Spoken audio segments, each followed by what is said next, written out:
In this video, I'll go through 7 tips to making a successful mortgage application. It's a good idea to plan ahead, and by being prepared, it can help you get approved more easily. Hi, if we haven't met before, my name is Dan and I'm a CeMAP qualified mortgage and protection advisor. This video is purely for educational purposes only and should not be seen as advice or a recommendation to act. And I must stress, as a mortgage is secured against your home, it could be repossessed if you do not keep up with the mortgage repayments. I'm going to talk about a few subjects in this video, which I've made videos for previously that go into greater detail. I'll put links to these videos in the description below, so check them out after this video. So let's jump right in. In no particular order, as they're all as important as the next, credit search yourself.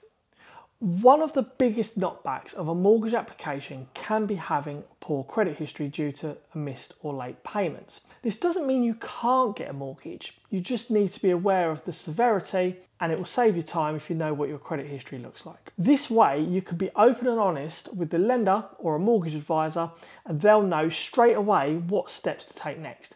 It's better to be prepared to save yourself time. It's becoming more common these days for customers to be unaware of bad marks against their credit due to county court judgments being filed for unpaid parking fines and mobile phone bills. This can easily happen, such as a change of address and you haven't been notified. So by carrying out a credit search on yourself, you could potentially get these rectified before making a mortgage application. I've left a video in the description on how to credit search yourself for free, and also a video on how to obtain a mortgage if you happen to have some missed or late payments. Address history. This goes hand in hand quite nicely with credit searching yourself. Your address history is quite an important part of the application process. Most lenders will want to see your last 3 years address history, so make sure you have to hand the dates you moved in and out of each property. This is also important information to have to hand when signing up for a credit search, as the system needs to know what addresses they need to be searching you at. Make sure you key in the correct information, as this can throw back invalid results or not pull through relevant information that the mortgage lender will have access to once the application has been made. I've had customers before trying to hide poor credit by not disclosing a certain address. Trying to beat the system isn't going to work. Lenders' systems are a lot more robust compared to what you and I can see, so you'll want to make sure you get this correct before applying. Proof of deposit. This is another important one. Make sure your deposit is coming from a legitimate source. You may think I'm crazy by saying this, but it has to be said. In order to make sure your application is successful, make sure 100% of your deposit comes from traceable funds. This means it has to be in a bank account and be traceable. Throwing thousands of pounds of cash into a bank account isn't going to be acceptable. The lender and the conveyancer are going to want to know where these funds have come from. So if you're selling a motor vehicle, for example, ask for a bank transfer and not cash in hand, and keep hold of all of the relevant documentation to prove the sale. Parents and other family members can gift you funds. With some lenders, they can even loan you the deposit. I've created a video on ways parents can help you get on the property ladder, and I'll leave that video in the description below. Employment history.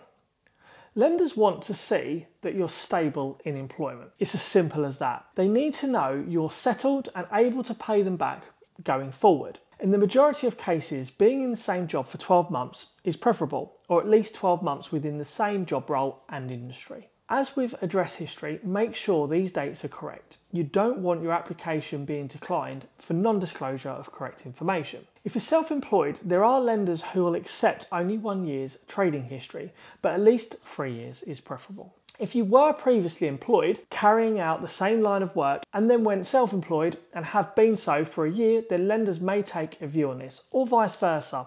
You were self-employed and then you have recently become employed. Please be aware, if you own your own limited company and you're more than a 25% shareholder, you're classed as a person with significant control, and lenders class you as self-employed. Or if you work for a family business and receive pay slips, they'll likely class you as self-employed as well.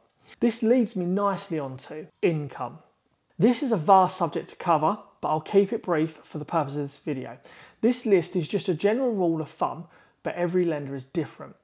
If you're employed, you'll need 3 months pay slips to hand. Not all lenders ask for as much as 3, but make sure you have them if they do want them. If you're receiving overtime, commission or bonus, you'll quite possibly need as much as 6 months proof. You're also likely to need 2 years P60s if receiving overtime, commission or bonus to prove that this level of income has been sustainable. Something which might prove to be difficult considering we've had a pandemic, but lenders will take a view on this. For those of you who will be classed as self-employed, you'll ideally need 3 years proof of income. Not necessary with every lender, as some accept little as 1 year, as mentioned earlier, but 3 years will gain you access to the whole market rather than only being able to apply to a handful of lenders. Some lenders accept tax computations, some want 3 years accounts. Make sure these have been carried out by a qualified accountant, as again that's preferable by mortgage lenders. I've linked below to a video for self-employed individuals where I go into greater detail on how to prepare yourself for a mortgage and what lenders look out for. If you're on low income and or benefits, I've left a link in the description to a video I've covered on this very subject. Affordability. I wasn't sure whether to put this in the list or not. I decided to just manage expectations really. I have had clients approach me before who have filled out a customer-facing mortgage calculator to work out how much they can borrow, only to be disappointed when speaking to me to find out the figures are incorrect. These calculators are a rough guide and should never be relied on when you're working out your numbers.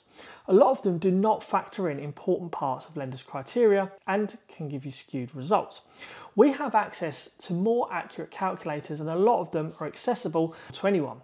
But I've found in the past that customers aren't filling them out correctly due to the simple fact of knowing what is and isn't acceptable forms of income to use and the amounts. So you really should save time and the disappointment by approaching the lender directly or a mortgage advisor to find out how much you can borrow. I'd advise speaking to a mortgage advisor as they'll be able to check multiple lenders before making an application, something you can't do if you're going directly to a mortgage lender yourself. But it can cost to use a mortgage advisor, so check out the video in the description on this very subject. Valid ID, quite a simple one. You need to have a passport or driving licence that's in date. There are other types of acceptable identification documents such as a shotgun licence, but they aren't quite as common. Check with the mortgage lender or mortgage advisor if you don't have either of these. For proof of address, the latest year's council tax bill or a utility bill within 3 months, mobile phone bills aren't accepted. Bank statements can be used as proof of address, but you should be able to provide a utility bill or a council tax statement. So have these to hand before applying for a mortgage. One thing I want to stress is be honest with the lender or the mortgage advisor, whichever you choose to approach. Their job is to get you a mortgage, and it will only overcomplicate and delay your chances of being successful if you're purposefully holding back information. This is why it's important to be prepared. So go back through this video and write a checklist. Don't be afraid of providing too much information. You may not think it's relevant, and if it isn't, then it will be discarded, but if it is, it will help you save time in the long run. To find out how to credit search yourself for free using the one login for all of the main credit reference agencies, check out this video. Please remember, as a mortgage is secured against your home, it could be repossessed if you do not keep up with the mortgage repayments. Thank you very much for watching, and I'll see you next week.